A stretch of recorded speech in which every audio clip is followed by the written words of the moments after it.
you know that you have a soul? Rabbi Twersky responded and said, I am a soul. I have a body. Imagine an astronaut who goes to outer space on a mission.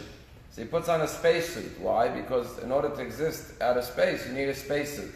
But he would never think that he is the spacesuit. He's just wearing a spacesuit. Now think of the soul that leaves the heavens and comes down to planet Earth. In order for a soul to function in this world, it needs a spacesuit. What is your spacesuit? Your body. In order to operate in this world. And when a person leaves this world, they shed the spacesuit because they no longer need the body, and the soul finished its mission on Earth. It goes back to heaven. But it's very important to always remember, I am a soul, I'm not a body. And you think about the disproportionate amount of time that people spend on their bodily needs versus their spiritual needs, you see there's a great imbalance. In this week's Parsha, there's one of the 78 commandments is a commandment about building a roof. The Torah says when you build a house and you build a roof, you should put a fence around the roof. Why?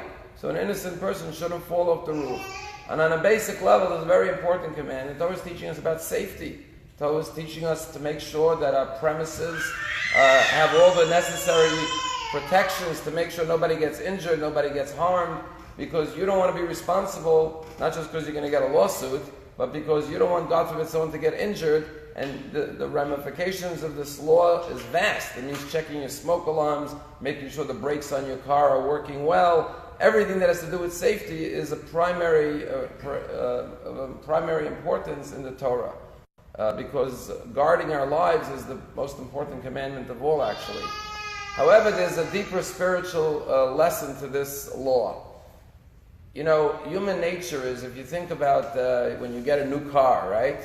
The first rule is no eating in the new car, right? A month later, everyone's eating in the car. 2 months later, right? Because when you get something new, you're really excited, right? But then you lose your excitement. That's human nature. And so the Torah tells us, what is the roof of the body? The roof of the body is your intellect. And the greatest feeling in life is inspiration. When you learn something new and exciting and you're inspired, and you achieve chachma, wisdom.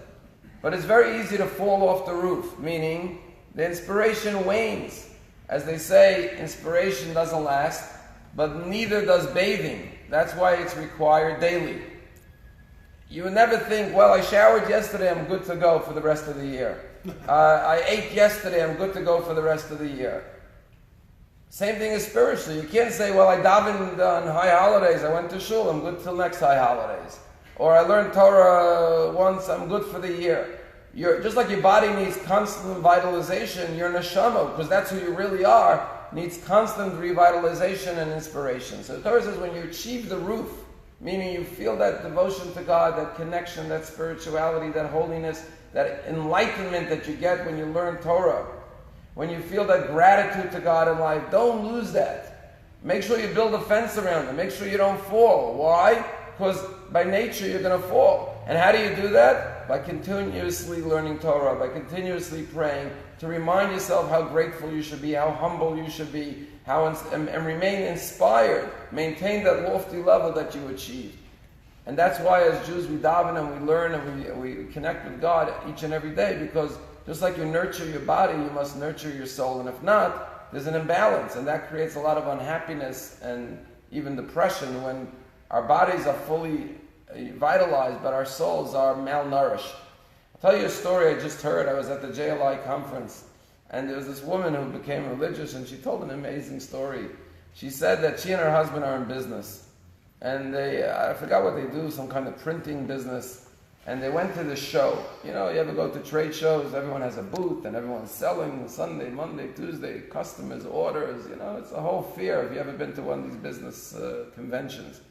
And then it came Shabbos, and they knew that Shabbos, they had just started becoming religious. And they called the rabbi and said, well, Shabbos, you can't maintain your booth, it's Shabbos.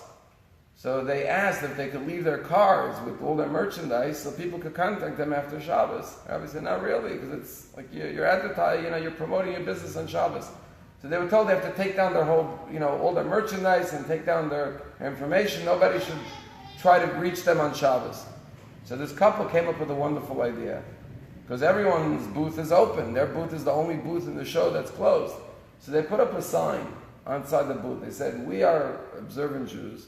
We're Sabbath observant, and therefore our booth is closed on the Sabbath. If you want to reach us, we'll be here tomorrow on Sunday. And if you want to learn more about what Judaism is, come into our booth. And they took down all the merchandise, and they put up values on the walls of their booth. What Judaism stands for. Kindness, honesty, belief in God, with a little commentary of each of the values that Judaism stands for. And the thousands of people at the show walked by, and they saw the sign, they went into the booth, and they started learning about Judaism. They said their booth became the most popular booth in the whole show. Everyone was talking about, you got to check out that booth with the Jews, with their values. And people were coming up to them the whole week talking about their Jewish values. And they became well known throughout the whole show because they promoted their values. And I think it's a sign of the times. People are so busy with material things, it's refreshing to see something spiritual, something uplifting, something idealistic. And that's what the Torah is telling us. Remember that the roof of your being is your mind, your heart, your soul, and make sure you nurture it and build a fence around it to make sure that you don't lose your spiritual heights.